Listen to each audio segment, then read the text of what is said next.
ನಮಸ್ಕಾರ ವೀಕ್ಷಕರೇ, ನಾನಿವತ್ತು ಬೇಸನ್ ಲಾಡು ಮಾಡೋದನ್ನು ಹೇಳ್ಕೊಡ್ತೀನಿ. ಇಲ್ಲಿ ನೋಡಿ, ನಾನು ಅರ್ಧ ಕೆ ಜಿ ಕಡಲೆ ಹಿಟ್ಟು ತೊಗೊಂಡಿದ್ದೀನಿ. ಇದಕ್ಕೆ ಅರ್ಧ ಕೆ ಜಿ ಬೆಣ್ಣೆ ಕಾಯಿಸ್ಕೊಳ್ತಾ ಇದ್ದೀನಿ. ನೀವು ಬೇಕಾದರೆ ತುಪ್ಪನೂ ಹಾಕೋಬೋದು.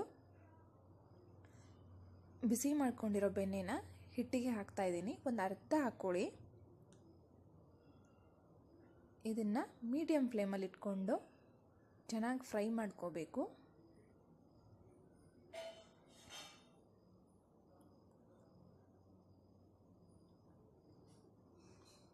ಮತ್ತು ಉಳಿದಿರೋ ಬೆಣ್ಣೆನ ಹಾಕ್ಕೊಳ್ತಾ ಇದ್ದೀನಿ. ಹಿಟ್ಟನ್ನು ಬಿಡೋಕೆ ಹೋಗಬಾರ್ದು. ಯಾವಾಗಲೂ ಕೈ ಆಡಿಸ್ತಾ ಇರಬೇಕು. ನೋಡಿ, ಈ ಥರ ಹದ ಬರೋವರೆಗೂ ನೀವು ಹಿಟ್ಟನ್ನು ಹುರ್ಕೋಬೇಕಾಗತ್ತೆ.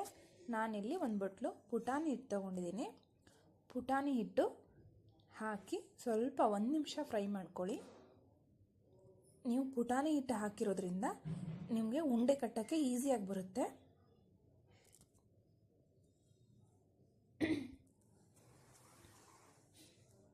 ಇದನ್ನು ಪೂರ್ತಿ ತಣ್ಣಗಾಗೋವರೆಗೂ 1-2 ಗಂಟೆ ಬಿಟ್ಬಿಡಿ.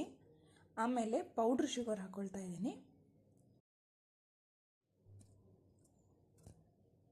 ಪೌಡ್ರ್ ಶುಗರು ಹಾಕ್ಬಿಟ್ಟು ಚೆನ್ನಾಗಿ ಮಿಕ್ಸ್ ಮಾಡಿ. ಹಿಟ್ಟು ತಣ್ಣಗಾಗಿರಬೇಕು, ಆಮೇಲೆ ಹಾಕ್ಕೊಳ್ಳಿ, ಇಲ್ಲಾಂದರೆ ಗಂಟಾಗ್ಬಿಡುತ್ತೆ. ನೀವು ಇದಕ್ಕೆ ಏಲಕ್ಕಿ ಪೌಡ್ರ್ ಹಾಕ್ಕೋಬೋದು. ನೋಡಿ, ಕಲಿಸ್ಕೊಂಡ ತಕ್ಷಣ ಈ ಹದಕ್ಕೆ ಬರುತ್ತೆ. ನೀವು ಕೈಯಿಂದ ಚೆನ್ನಾಗಿ ಮಿದ್ದುಬಿಟ್ಟು ನಿಮ್ಗೆ ಯಾವ ಗಾತ್ರಕ್ಕೆ ಬೇಕೋ ಅಷ್ಟು ಉಂಡೆಗಳನ್ನ ಮಾಡ್ಕೋಬೋದು. ನೋಡಿ, ಈ ಥರ ಇದೆ. ನೀವು ಸ್ವಲ್ಪ ಟೇಸ್ಟ್ ಮಾಡಿ ನೋಡ್ಕೋಬೋದು ಸಕ್ಕರೆ ಚೆನ್ನಾಗಿದೆನಾ ಇಲ್ಲ ಅಂತ. ನಾನು ಉಂಡೆ ಮಾಡ್ತಾ ಇದ್ದೀನಿ.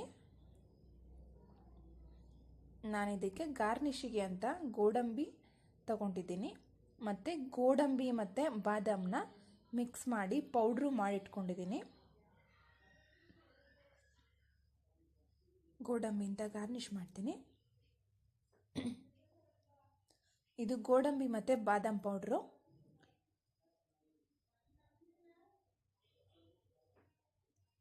ಇದು ಟೇಸ್ಟು ಚೆನ್ನಾಗಿ ಬರುತ್ತೆ. ಒಂದಕ್ಕೊಂದು ಉಂಡೆ ಅಂಟ್ಕೊಳ್ಳೋದಿಲ್ಲ. ನೋಡಿ, ಬೇಸನ್ ಲಾಡು ತಯಾರಾಗಿದೆ. ನೀವು ಕೂಡ ಟ್ರೈ ಮಾಡಿ, ಲೈಕ್ ಮಾಡಿ, ಶೇರ್ ಮಾಡಿ.